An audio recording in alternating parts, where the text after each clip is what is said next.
Ils ne sont ni président ni premier ministre, mais Kristalina Georgieva et Jérôme Powell seront au cœur de la reprise économique mondiale après la crise de la pandémie de coronavirus. Le président de la Fed se concentre sur l'économie américaine. La directrice générale du FMI cherche à rendre la reprise mondiale aussi uniforme que possible.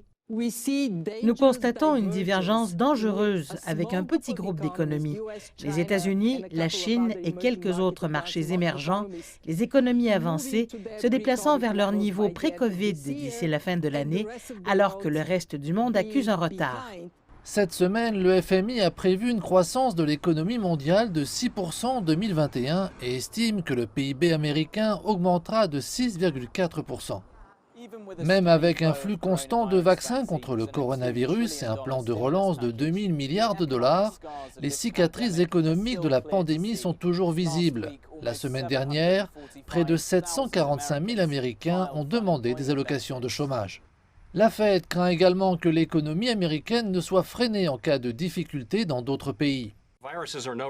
Les virus ne connaissent pas de frontières et tant que le monde ne sera pas vraiment vacciné, nous ferons tous face au risque de nouvelles mutations et nous ne pourrons pas vraiment reprendre l'activité avec confiance partout dans le monde.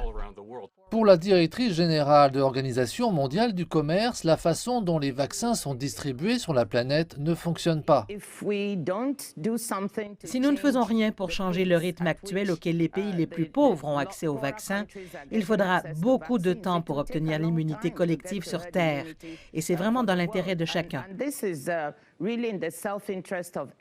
L'initiative COVAX de l'Organisation mondiale de la santé a permis l'expédition de près de 40 millions de doses dans des pays du monde entier. Mais, fait indiscutable, ceux qui vivent dans une économie majeure sont en tête de la file d'attente mondiale pour un vaccin potentiellement vital.